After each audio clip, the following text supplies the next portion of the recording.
एक लड़की जो कान का इलाज करवाने जाती है और गलत इंजेक्शन की वजह से उसको हाथ गंवाना पड़ जाता है। जहां के डॉक्टरों पर भरोसा किया जाता है, डॉक्टरों को भगवान समझते हैं और सोचिए कि अगर वही भगवान के रूप में शैतान निकले तो क्या होगा। यकीनन त्राहिमाम त्राहिमाम मच जाएगा। और कुछ यही घटना और इसी तरह का वाकया अब पटना में लगातार बढ़ता जा रहा है। इस मामले की जो देखरेख कर रही हैं असिस्टेंट एडवोकेट रूपम जी, उनसे हम बातचीत करेंगे। सबसे पहले तो हम आपसे जानना चाहते हैं कि इस केस में आपकी एंट्री कैसे हुई। देखिए, मैं बार बार बोली मैं असिस्टेंट लॉयर हूँ, एडवोकेट नहीं। Okay ma'am. ठीक है ना। तो और एडवोकेट जो है उनका नाम है विशाल कुमार सिंह, एडवोकेट विशाल कुमार सिंह। यानी कि ये जो केस लड़ा जाएगा वो विशाल जी की अगुवाई में लड़ा जाएगा। हाँ, ठीक है। और मैं उनको हमेशा असिस्ट करती रहूँगी जब तक ये केस चलेगा, जब तक सुनवाई नहीं आ जाती मैं असिस्ट करती रहूँगी। ठीक है, अगर इंटर्नशिप खत्म भी होता है तब भी।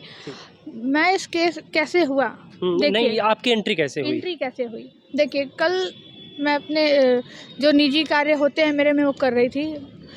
मैं जब इंटर्नशिप करके घर पहुंची, कॉलेज वगैरह करके, तो करीबन 7 बजे शाम को मेरे पास एक वीडियो आता है, फोटोज आते हैं जो कि इनका था, पीड़ित के परिवार द्वारा भेजा गया।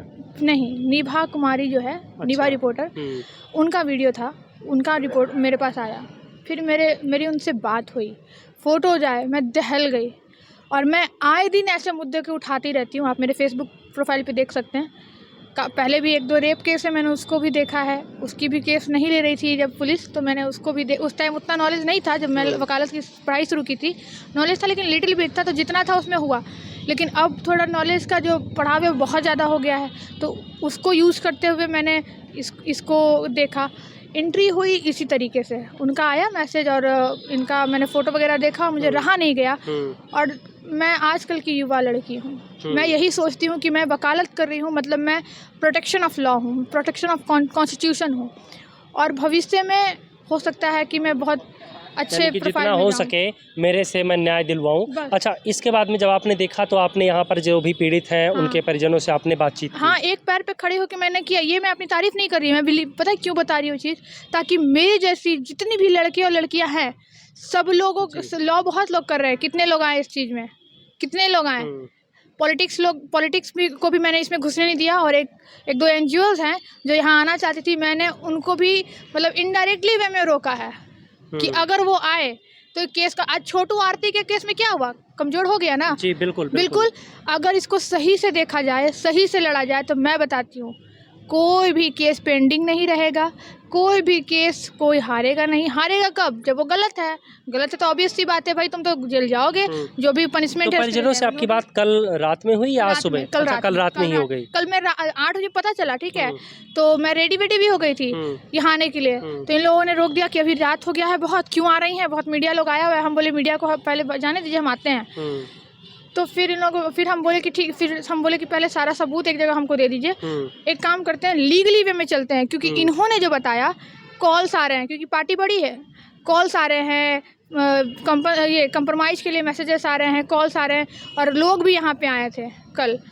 तो मैंने बोला एक काम कीजिए, कुछ मत कीजिए, जो मेरे पास नॉलेज है मैंने इसका इस्तेमाल करके बोला, इस पर कंप्लेन दायर कीजिए हर एक जगह, जहाँ जहाँ ह्यूमन राइट्स का वायलेशन होता है, जहाँ आप जो अथॉरिटी है, जो अपनी जो अथॉरिटी है, जो अच्छी सलाह दी। हाँ, ये अच्छा, आपने रात को सारी चीज़ें तैयार कर ली, पेपर वगैरह जो भी था सारा रात को ही तैयार कर लिया। सुबह आपने कहाँ पर उसको दर्ज करवाया, कहाँ पर वो सुबह का आप पूरा बताइए, और दिन का आपका क्या रहा रूटीन? 6 जगह फाइल किया मैंने, 3 का याद नहीं है, लेकिन नहीं 4 का याद है, 2 का अच्छे से याद है। और मैं गलत कुछ बोलना नहीं चाहूँगी, इसलिए मैं बता रही हूँ। एक तो मैंने NHRC में किया है, दूसरा medical association of national medical association में किया है, और बिहार स्टेट को भी किया है, SSP के पास भी मैंने किया है, और 2-3 जगह मुझे भी अच्छे से याद नहीं है। मैं पेपर देखूंगी तो मैं बता दूंगी, क्योंकि इतना हेक्टिक शेड्यूल था ना, मैं जल्दी फटाफट टाइप करके बस।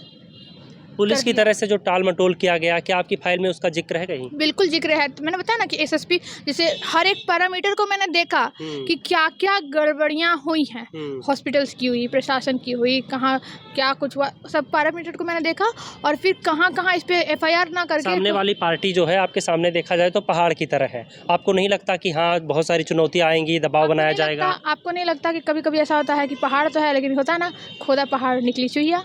बिल्कुल, तो वही होगा इसमें। पहाड़ को तोड़ने वाले जो हैं यही इसी बिहार के हैं दशरथ मांझी जी। एक बात बोले? जी बिल्कुल। वो भी इंसान है, मैं भी इंसान हूँ, है ना।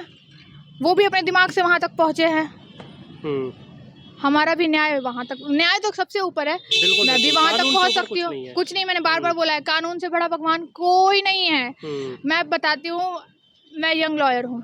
अच्छा, मैं जब जितनी, प्रोसीडिंग सुनती हूँ जी, ना, जी। आपको बता रही हूँ, इतने अच्छे से प्रोसीडिंग होता है, सुना जाता है लोगों को, एडवोकेट्स को, यंग एडवोकेट्स हो या कोई भी एडवोकेट्स की हर एक बातों को सुना जाता है और उस पर पहल किया जाता है। और मैं बता दूँ, जहाँ एडवोकेट्स भी गलती करते हैं वहाँ सर समझाते हैं, जो माय लॉर्ड जो जजेज हैं वो है ना, समझाते हैं। ऐसा हमारा कानून है। जिसको कानून पर भरोसा उठ रहा है ना, मैं उनके लिए आई हूँ कि कानून पर भरोसा मत उठाओ। ऐसे ऐसे लोग के वजह से कानून से भरोसा उठ रहा है और उसी को जगाने के लिए अच्छा, मैं एक आई चीज़ हूँ। और मैं जानना चाहता हूँ, मीडिया वालों की बात करें और तमाम सारे लोगों की बात करें, जितनी अच्छी से बातचीत आपकी हुई है परिजनों से, हाँ। शायद कोई और समझ पाया हो। नहीं। तो मैं ये जानना चाहता हूँ सब कि TRP के जी, लिए है बस। जी, न्याय के साथ-साथ में जैसे जो लोग इसमें दोषी हैं, उनको सज़ा हो, इसके अलावा और क्या-क्या चीज़ें परिजन चाहते हैं? देखिए, परिजन यही चाहते हैं कि उनको जो है ना सज़ा मिले, कि एक और रेखा पैदा ना हो जाए, ठीक है? एक और रेखा पैदा होने का मतलब, मान लीजिए आज इसके साथ ऐसा हुआ केस है, और फिर ना हाँ, क्रिएट करें। जानते हैं। और ये लोग बताई हम मुझे इन लोगों ने बताया कि वहाँ की जो नर्सेस है ना, आज मतलब एलिजिबल नहीं है नर्सिंग के लिए, कुछ ऐसी है। अब उसका साक्ष्य तो मेरे सामने नहीं आया है, उसकी अब मैं जांच पड़ताल करूँगी। वो अगर सामने आ गया, फिर प्रेस कॉन्फ्रेंस करूँगी, फिर मैं दिखाऊँगी। ऐसा जो मैं सुनी हूँ, सुनी बातें पे तो भरोसा नहीं किया जाता, लेकिन ऐसा सुनी हूँ। लेकिन जब इसलिए थोड़ा बहुत भरोसा कर रही हूँ ना, क्योंकि ये शिकार हो चुकी है। आप खुद देख के हाथ का क्या हालत है। और ऐसे ही तो हालत नहीं चाहिए, अगर एक्सपीरियंस रहती तो इतना बड़ा कांड हो जाता।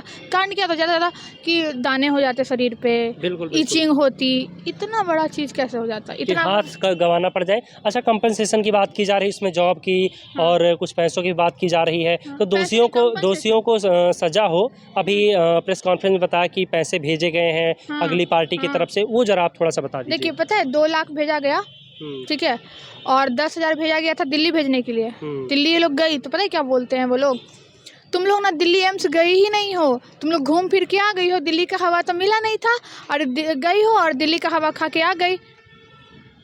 तो ये कहाँ से सही? निश्चित तौर पर जो पीड़िता है उसे न्याय मिलना चाहिए। जो कुछ भी हो, इसमें दोषियों को, जो भी दोषी हो उनको सज़ा मिलनी चाहिए। कोई भी इसमें अगर मगर किंतु परंतु का सवाल नहीं उठता है। फ़िलहाल हम जो पीड़िता है रेखा, उसकी बहन से भी बातचीत करेंगे और वो पार्ट भी आपको हम दिखाएंगे।